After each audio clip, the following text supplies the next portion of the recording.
നിരാശ വരരുത് എന്നാണ്. നിരാശ വരരുത്. നിരാശ എന്ന് പറഞ്ഞാൽ ഇതിന്റെ പങ്കെടുത്തു ശരിയായില്ല, ഒന്നുകൂടി പങ്കെടുക്കുക.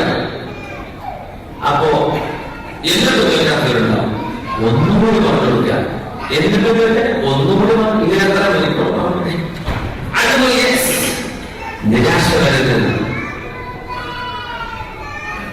മക്കളോടൊക്കെ ശരിയും എഴുതിയ വാപ്പ പറഞ്ഞു, ഒക്കെ എഴുതിയിരിക്കണില്ല. ആ 2 ദിവസം വിളിച്ചു, 4 ദിവസം വിളിച്ചു, വിളിച്ചാൽ എഴുതിയില്ല, എന്നാലും വിളിക്കാൻ ഒന്ന് ഉണർത്തി കൊടുക്കാൻ. നിരാശ. ദീനിന്റെ വിഷയം അങ്ങനെയാണ്. ദീനിന്റെ വിഷയം അങ്ങനെയാണ്. നമ്മൾ കടം ചോദിക്കേണ്ടത് നിരാശ വരും. അല്ലെങ്കിൽ ഒരു ജോലി അന്വേഷിച്ചു പോവാണ്, ഒരു പഴയ തരുമോ, ജോലി തരുമോ, അതൊക്കെ ചോദിക്കേണ്ട പരിധിയില്ല. 2-3 ചോദിച്ചാൽ ഞാൻ മടുക്കും, പിന്നെ ചോദിക്കേണ്ട എന്നോട്.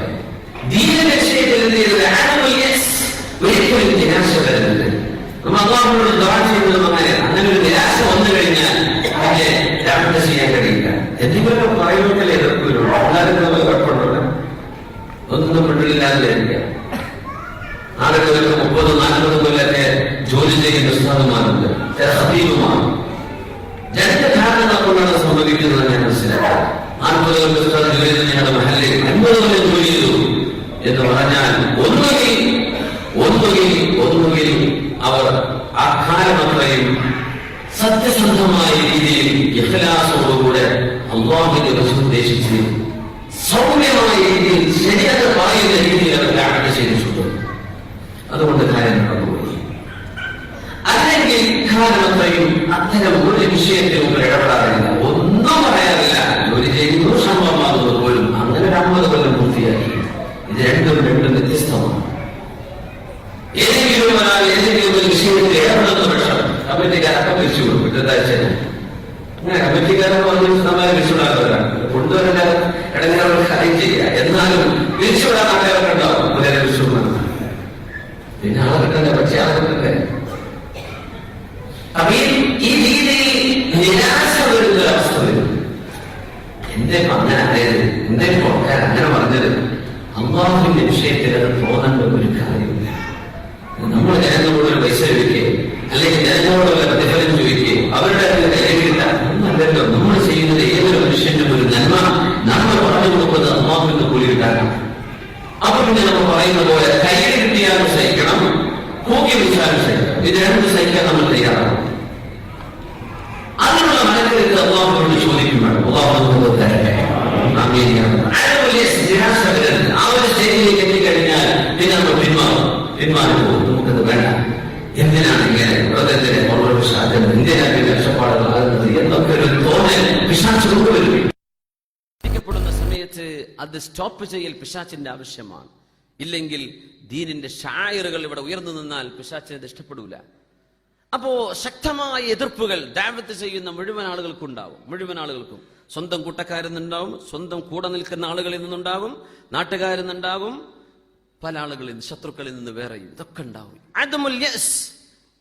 വിശുദ്ധ റസൂലുള്ളാഹി സ്വല്ലല്ലാഹു അലൈഹി വസല്ലം തങ്ങളുടെ വിശുദ്ധ ഖുർആൻ പറയാൻ, ഇന്നക ലാ തഹ്ദീ മൻ അഹ്ബബ്ത വലാകിന്ന അല്ലാഹ യഹ്ദീ മൻ യശാ വല്ലാഹു അഅലമു ബിൽ മുഹ്തദീൻ. നബിയെ, അങ്ങ് ഉദ്ദേശിക്കുന്ന ആളുകളെ ഹിദായത്തിലേക്ക് കൈപിടിച്ചു കൊണ്ടുവരാൻ അങ്ങയെ കൊണ്ട് സാധ്യമല്ല നബിയെ. സംഗതി പറഞ്ഞു കൊടുക്കാനേ പറ്റുള്ളൂ, കൈയോടെ പിടിച്ചുകൊണ്ടുവരാൻ പറ്റുമോ? അംബിയ ഇന്ന് പോലും കഴിയില്ല എന്നാ. അംബിയ ഇന്ന് പോലും ഒരാളുടെ ഖൽബിലേക്ക് ഇറങ്ങി ചെല്ലാൻ കഴിയില്ല. അവർക്ക് പറഞ്ഞു കൊടുക്കാം, അവർ ചിലപ്പോൾ സ്വീകരിച്ചെന്ന് വരും, ചിലപ്പോൾ സ്വീകരിച്ചില്ല എന്ന് വരും. അങ്ങനെ ഒരാൾക്ക് ഹിദായത്തിലേക്ക് കൊണ്ടുവരാൻ, ഹിദായത്ത് പറഞ്ഞു കൊടുക്കുക. ഹദാ യഹ്ദി എന്ന് 2 അർത്ഥമുണ്ട്. ഒന്ന് ഹിദായത്ത് അറിയിച്ചു കൊടുക്കുക, മറ്റൊന്ന് ഹിദായത്തിലാക്കുക. ഹിദായത്തിലാക്കുന്നത് അള്ളാഹുവാണ്, നമുക്ക് പറഞ്ഞു കൊടുക്കാനേ പറ്റുള്ളൂ. അല്ലായിരുന്നുവെങ്കിൽ അറേബ്യയിലെ മുഴുവൻ ആളുകളും അഷ്റഫ് ഖൽഖ് തങ്ങളുടെ കാലത്ത് സ്വല്ലല്ലാഹു അലൈഹി വസല്ലം എല്ലാവരും മുസ്ലിമായേനെ. അങ്ങനെ സംഭവിച്ചിട്ടില്ലല്ലോ. തങ്ങൾ ജീവിച്ചിരിക്കെ തന്നെ എത്രയോ കാഫിറുകളില്ലേ. അതുകൊണ്ടാണ് അതോ അമ്പിയാക്കളിൽ ശ്രേഷ്ഠരായ നബി തങ്ങൾ സ്വല്ലല്ലാഹു അലൈഹി വസല്ലം, ഏറ്റവും നല്ല തറവാട്ടിൽ ജനിച്ചവർ സ്വല്ലല്ലാഹു അലൈഹി വസല്ലം, അല്ലാഹു തആല ആയിരക്കണക്കിന് അത്ഭുതങ്ങൾ കാണിച്ചു കൊടുത്ത മുഅ്ജിസത്തുകളുള്ള നബി തങ്ങളെ സ്വല്ലല്ലാഹു. എന്നാലും ഞാൻ വിശ്വസിക്കൂല, ഇങ്ങനെ പറഞ്ഞ നിലപാടുള്ള ആളുകൾ നബി തങ്ങളുടെ കാലത്തില്ലേ സ്വല്ലല്ലാഹു അലൈഹി വസല്ലം. അതുകൊണ്ട് എന്ത് ചെയ്യരുത്, നിരാശ വരരുത്. എന്തേ ഇപ്പൊ ഇങ്ങനെയൊക്കെ പറഞ്ഞിട്ട് ഇങ്ങനെ ഒന്നും ചിന്തിക്കരുത്. അള്ളാഹുവിന്റെ റസൂൽ ലഖദ് സബറ അലാ അശദ്ദ മിൻ ഹാദാ, ഒന്നും സഹിച്ചിട്ടില്ല. അള്ളാഹുവിന്റെ ഹബീബ് സഹിച്ചത് നോക്കിയാൽ ഒന്നും സംഭവിച്ചിട്ടില്ല. നമുക്ക് മേലെ തല പോയ വല്ല ഫേസ്ബുക്കിലോ വാട്സപ്പിലോ ഇതൊക്കെയല്ലേ ഉണ്ടാവുള്ളൂ. ഇപ്പോഴത്തെ കാലത്ത് അത്ര നിബിധങ്ങൾക്ക് മർഡർ അറ്റാക്ക് അല്ലെ, മർഡർ അറ്റംപ്റ്റ്സ്, നിബിധങ്ങളെ വധിക്കാനുള്ള ശ്രമം നടന്നു. തങ്ങളെ നാട് കടത്തുകയാണ്, സ്വന്തം നാട്ടിൽ നിന്ന് നാട് വിടേണ്ടി വന്നു. സ്വന്തം യുദ്ധങ്ങളാണ്, നിരന്തരമായ യുദ്ധങ്ങൾ. അനുയായികൾ ചോര ചിന്തി വീഴുകയാണ്. അള്ളാഹുവിന്റെ ദീനാൻ, റബ്ബ് കൂടെയുണ്ട്, എന്നിട്ടും നബി തങ്ങൾക്ക് യുദ്ധത്തിന് ഇറങ്ങേണ്ടി വന്നിട്ടുണ്ട് സ്വല്ലല്ലാഹു അലൈഹി വസല്ലം. അള്ളാഹുവിന് ഇതൊന്നുമില്ലാതെ ദീനെ രക്ഷപ്പെടുത്തിക്കൂടെ? അതതിന്റെ സ്വാഭാവികമായ രീതിയിൽ പോകട്ടെ നബി. ഇതാണ് അള്ളാഹുവിന്റെ നിലപാട്. അപ്പോ നിരാശ വരരുത്. നമ്മൾ ദഅവത്ത് ചെയ്യുന്നത് നമ്മുടെ ഒരു ബാധ്യത നിർവഹിക്കുകയാണ്. ഫിർഔനിലേക്ക് മൂസ നബി അലൈഹി സ്വലാത്തു വസ്സലാമിനെ അല്ലാഹു തആല പറഞ്ഞയക്കുമ്പോ ഫഖൂലാ ലഹു ഖൗലൻ ലയ്യിന, മൂസ നബിയെ ഫറോവയാണ്, അതുകൊണ്ട് നല്ല സൗമ്യമായ വാക്കുകൾ നിങ്ങൾ പറഞ്ഞാൽ മതി. എന്ത് ചെയ്യണ്ട, നിങ്ങൾ ഗൗരവത്തിൽ ആ വിഷയം ഫറോവയോട് ദേശത്തോടുകൂടെ പെരുമാറി പറയുകയും ചെയ്യരുത്. നമ്മൾ ചിന്തിക്കും മൂസാ നബി ഇപ്പൊ അങ്ങനെ പറയില്ലല്ലോ, കാരണം മൂസാ നബിയുടെ കാലത്തെ രാജാവല്ലേ ഫറോവ. ഒരു രാജാവിനോട് ചെന്ന് പറയുമ്പോ ഒരൽപ്പം വിനയൊക്കെ സ്വാഭാവികമല്ലേ? എന്തുകൊണ്ട് മൂസാ നബിയോട് അല്ലാഹു ഇങ്ങനെ പറഞ്ഞു? ഖൂലാ ലഹു ഖൗലൻ ലയ്യിന. നമ്മളിപ്പോ മന്ത്രിയെ കാണാൻ വേണ്ടി പോവാണ്, പിന്നെ മന്ത്രിയോട് പറയുമ്പോഴേ വല്ല സംസാരിക്കാൻ കേട്ടോ, നിങ്ങളെ പഴയ ചൂടൊന്നും പറ്റൂലേ, ആ പ്രഷറൊക്കെ ഒന്ന് കുറക്കണേ, ഇതിങ്ങനെ വല്ല പറയേണ്ട ആവശ്യമുണ്ടോ? എല്ലാവർക്കും അറിയില്ലേ, അങ്ങനെയല്ലേ പറയാൻ പറ്റുള്ളൂ. മൂസ നബിയോട് പറയാൻ കാരണം, മൂസ നബി അലൈഹിസ്സലാമിന് അറിയാം ഞാൻ അള്ളാഹുവിന്റെ മുർസലാണ്, എന്റെ കയ്യിൽ മുഅ്ജിസത്തുണ്ട്.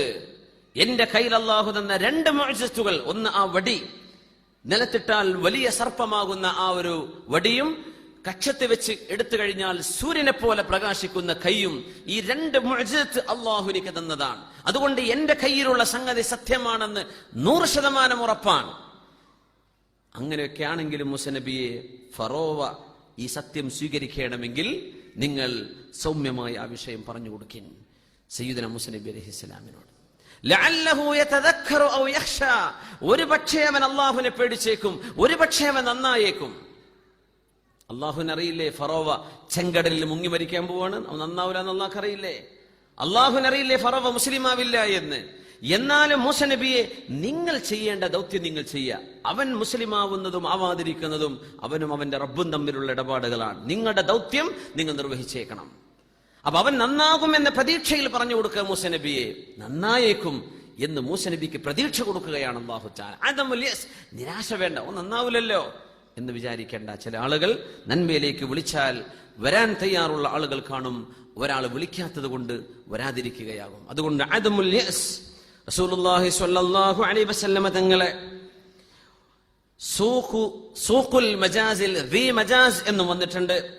സൂഖു ദിൽ മജാസിൽ, മഹാനായ ഒരു സ്വഹാബി, അൻ റജുലിൻ മിൻ ബനി മാലിക് ഇബ്നു കിനാന, ഒരാൾ അല്ലാഹുവിന്റെ ഹബീബ് ചെയ്യുന്ന ദൗത്യം, നബി തങ്ങൾ ചെയ്യുന്ന ദഅവത്ത് കാണുന്നുണ്ട്. അങ്ങാടിയിൽ ചെന്ന് യാ അയ്യുഹന്നാസ് ഖൂലു ലാ ഇലാഹ ഇല്ലല്ലാഹ് തുഫ്ലിഹു, ജനങ്ങളെ ലാ ഇലാഹ ഇല്ലല്ലാഹ് എന്ന് വിശ്വസിക്കണമേ, നിങ്ങൾ വിജയിക്കും എന്ന് നബി തങ്ങൾ പറഞ്ഞു കൊടുത്തു. അബൂജഹലിന്റെ പിന്നാലെ അബൂ ലഹബുമുണ്ട് കൂടെ. അല്ലാഹുവിന്റെ റസൂലിന്റെ മുഖത്ത് വന്ന് അടിക്കുന്നുണ്ട്.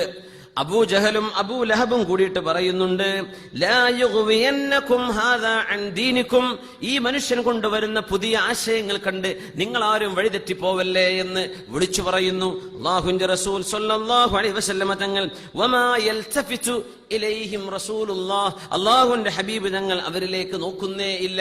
നബി തങ്ങൾ ആ കാര്യം പറഞ്ഞുകൊണ്ടിരിക്കുകയാണ്. കൂടെയുള്ള ആളുകൾ നബി തങ്ങൾ അടിക്കും. സ്വന്തം മൂത്താപ്പയാണ് അബൂ ലഹബ്, നബി തങ്ങൾ അടിക്കുന്നുണ്ട്.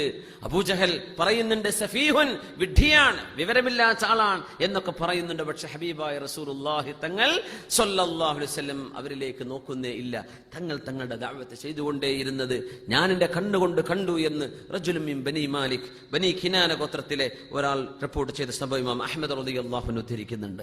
സ്വല്ലു അലൻ നബി മുഹമ്മദിൻ വ ആലി.